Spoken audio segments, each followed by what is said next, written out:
Tonight we're going to learn the basic playing position for snare drum and our rebound stroke. Awesome. So to set ourselves up, we want to stand with our feet about shoulder width apart, maybe a little narrower. Good. We're going to stand up straight and tall. And for our drum height, when we hold our sticks, our hands will be at about the height of our belt buckle. So if we hold our hands there and hold our sticks out like this, we don't want our drum to be too low. So you might need to raise your stand up a tiny bit. I know I do. Okay. The next step is our 7 checkpoints for grip. Our first checkpoint is the pivot point. That's the spot on our stick that gives you the best bounce. If you hold it too far up like that or too far back like that, it won't bounce very well. On most sticks, the pivot point is about 4 inches from the butt. So go ahead and try that a few times. See where your best bounce is.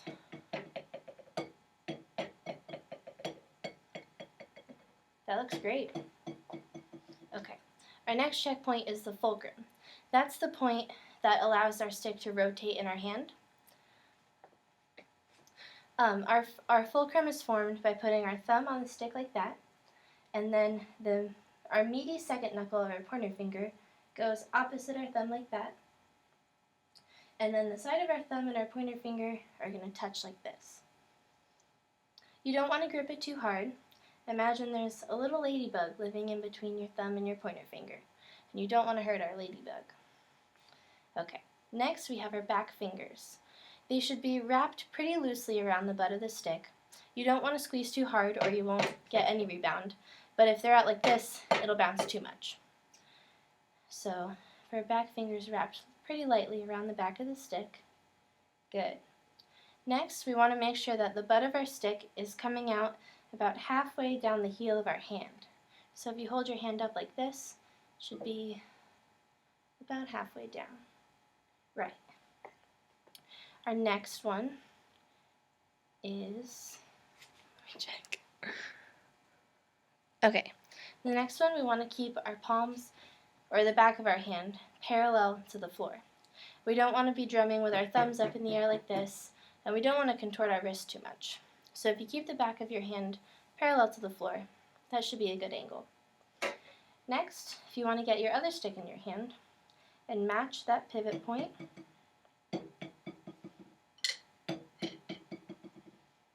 okay, we want to find the best angle of our sticks that feels most comfortable.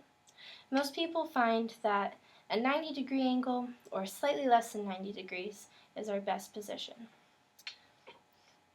The angle of our sticks has a tendency to move our elbows around, so you want to keep your elbows nice and relaxed right by your sides. They really shouldn't be doing any forward or backwards motion or anything side to side. Just nice and still. And then our last checkpoint is our beating spots. Your beating spot is the spot on the pad or the drum where the head or the bead of your drumstick hits when you drum. And we want to make sure that our beating spots are as close together as we can. Players who are really advanced can get them right next to each other, like within the size of a quarter. Ours will be about an inch or two apart. That all looks great. Make sure that your thumb and your pointer finger are touching together like this when you grip. Yeah. Awesome. And palms parallel. Good. Okay, the first and the most basic stroke that we're going to learn is our rebound stroke. That's the stroke that utilizes the full range of motion of the stick, so it looks something like that.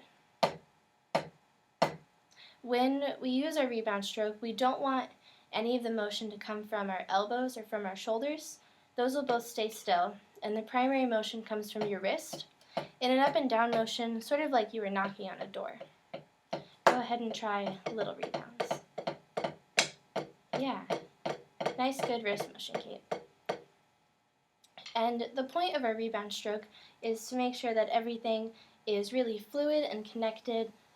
We want to make sure that we're utilizing the full range of motion of the stick without moving our arms around too much. So go ahead, make sure you keep that fulcrum closed on your hands, okay? Yeah. Go ahead and try a few slowly on your dominant hand.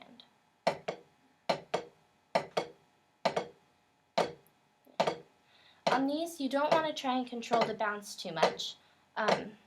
If you put enough force into it, it should almost come so that it bounces straight up perpendicular to the ground. That's a little better.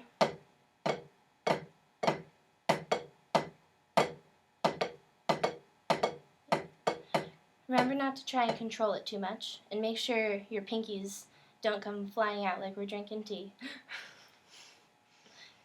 Okay, now let's try on our non-dominant hand.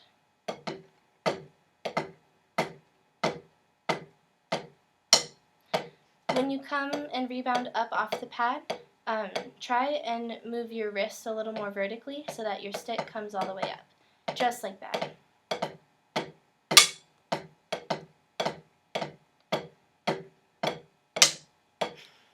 Yeah, that's starting to look better. Let's try a few alternating our hands at the tempo that you feel most comfortable.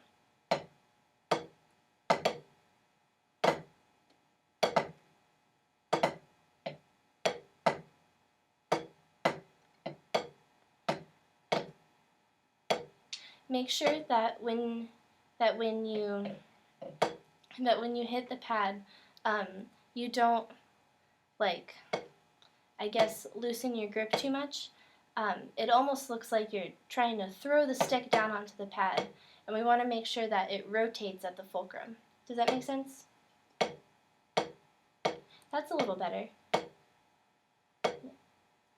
Make sure we keep our thumbs touching our pointer fingers, just like that. It takes a little while to get used to, but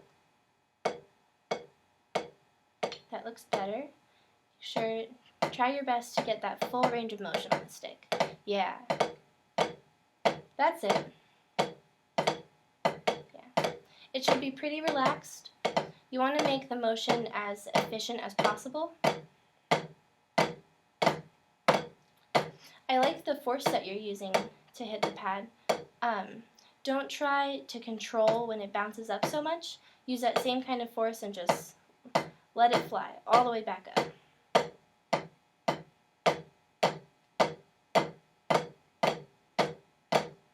Yeah, that's starting to look a lot better. Okay, the exercise that we're going to learn is called 8 on the hand. And what it is, it's 8 eighth notes starting on your dominant hand, and we go right, left, and then one note on our right hand. So I'm going to demonstrate that for you. Our tempo is quarter note equals 70, so not too fast. Make sure we subdivide and get that tempo in our head. Alright, so this is 8 on the hand for you.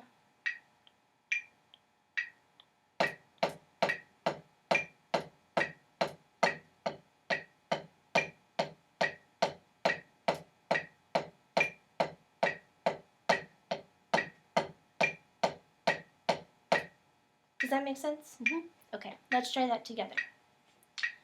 1, 2, ready, and.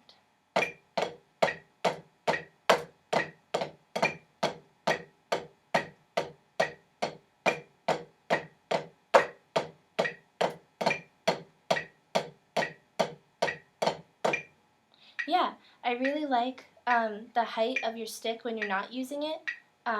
A lot of people tend to put it on the pad or let it hang out by their side, so I really like what you're doing with that hand. Your grip looks good. It looks a little bit tense, like you're trying to control it too much. It's hard sometimes to find the balance between gripping too hard and letting it rebound too much. So if you think about what's a good one, if we hold it as if like we're holding a ladybug, we don't want to crush it, but we also don't want to let it fly away. So our back fingers need to stay pretty close. And keeping your back finger around the stick will control it enough that you don't have to use too much force to try and control the bounce. Does that make sense? Mm-hmm. Okay. And make sure you keep your thumb right. So we don't want to crush him, We don't want to fly away either. So let's try 8 on a hand again. 1, 2, ready, and.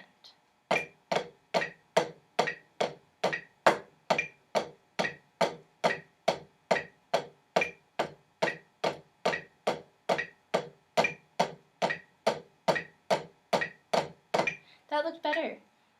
Make sure that your feet aren't too narrow. You should be, about shoulder width apart. Okay, let's do that one more time together, and then you can perform it on your own. 1, 2, ready, and.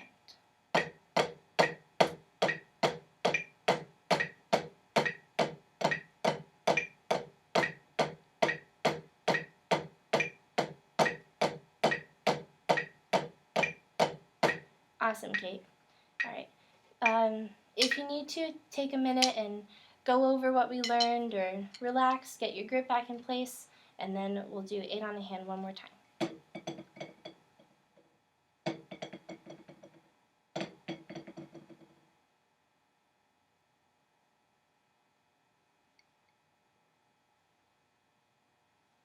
That looks awesome. Make sure to close that little gap in between your thumb and your pointer finger. Yeah, there we go. You ready? Yeah. Okay, I'll count you off. 1, 2, ready, and.